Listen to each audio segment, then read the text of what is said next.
Hello viewers, আসসালামু আলাইকুম। আজ রাজশাহী থেকে সোহেল তানভীর ভাই একটি গল্প লিখে পাঠিয়েছেন। আমি আপনাদের মাঝে সেই গল্পটি আজ পড়ে শোনাবো। তার আগে যারা চ্যানেলটিকে এখনো সাবস্ক্রাইব করেননি তারা অবশ্যই সাবস্ক্রাইব করবেন এবং গল্পটি ভালো লাগলে লাইক, কমেন্ট এবং শেয়ার করে পাশে থাকবেন। চলুন কথা না বলে গল্পটি শুরু করি।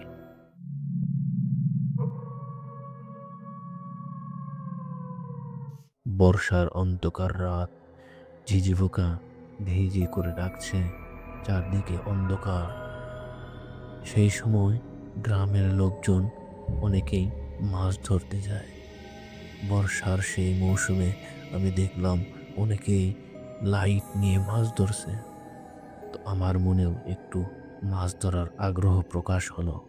তাই আমি মাছ ধরার জন্য বাড়িতে থাকা টর্চ লাইট এবং কিছু মাছ ধরার সরঞ্জাম নিয়ে পানিতে নেমে পড়লাম মাছ ধরতে।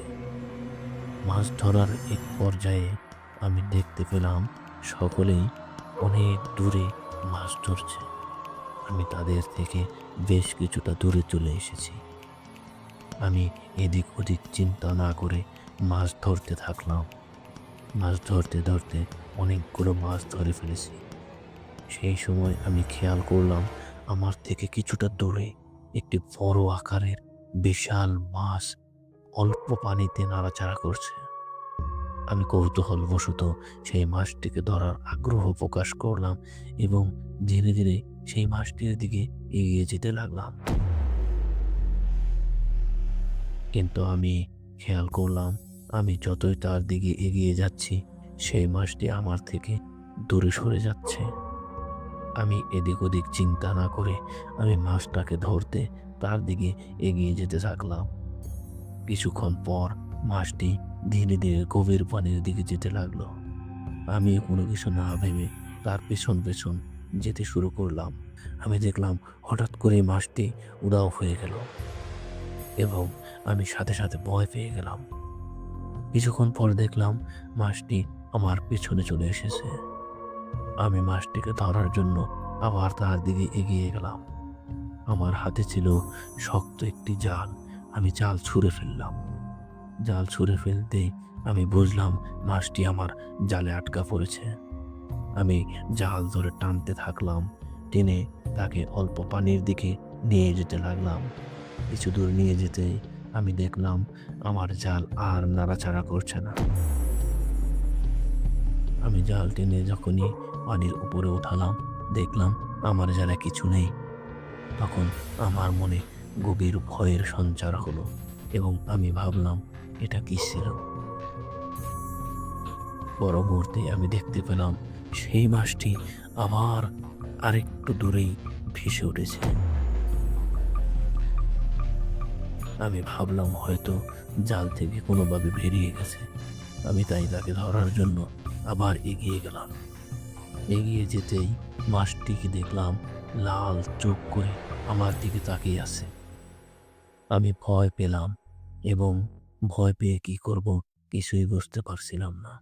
আমি চুপ করে দাঁড়িয়ে দাঁড়িয়ে মাছটিকে দেখছিলাম আর মাছটি আমার দিকে লাল চোখ নিয়ে তাকিয়ে আছে যেন আমাকে সে গিলে খাবে। কিছুক্ষণ পর আমি আর কোনো কিছুই ভাবতে পারলাম না। আমি সম্পূর্ণ মাছটির নিয়ন্ত্রণে চলে গেলাম। মাছটি গভীর পানির দিকে এগিয়ে যাচ্ছে। আমিও তার সাথে সাথে সেই গভীর পানির দিকেই এগিয়ে যাচ্ছি। আমি কোনো কিছুই বুঝতে পারছি না আমি কি করব। মাছটি যেতে যেতে যখন অনেক গভীর পানিতে চলে গেছে, আমিও তার দিকে এগিয়ে যাচ্ছি।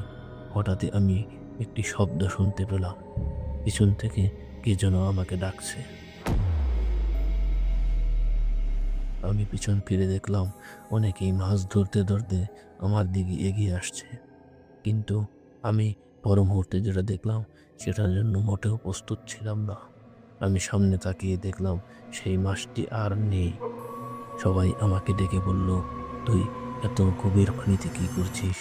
আমি বললাম, "একটি বড় মাছ ছিল যেটাকে ধরার জন্য আমি এই গভীর পানিতে নেমেছি।" তখন সবাই বলল, "আরে বোকা, বর্ষার পানি তো কেবল আসা শুরু করেছে। এখন তুই এত বড় মাছ কেমন করে দেখলি? এখান থেকে চল, তুই দেখতে পাচ্ছিস না পাশেই শ্মশান? তুই এখানে কেন এসেছিস?" সকলেই বলল, আজকে আর মাছ ধরবো না, চল সবাই বাড়ি ফিরে যাই। তখন আমি বললাম, ঠিক আছে চলো, আজকে আর মাছ ধরবো না। কিন্তু আমার মনে নানা ধরনের প্রশ্ন উঁকি মারছিল। আমি ওটা কি দেখলাম? কি ছিল? ওটা কি মাছ ছিল? না কি ছিল? আমার মনে নানা রকমের প্রশ্ন।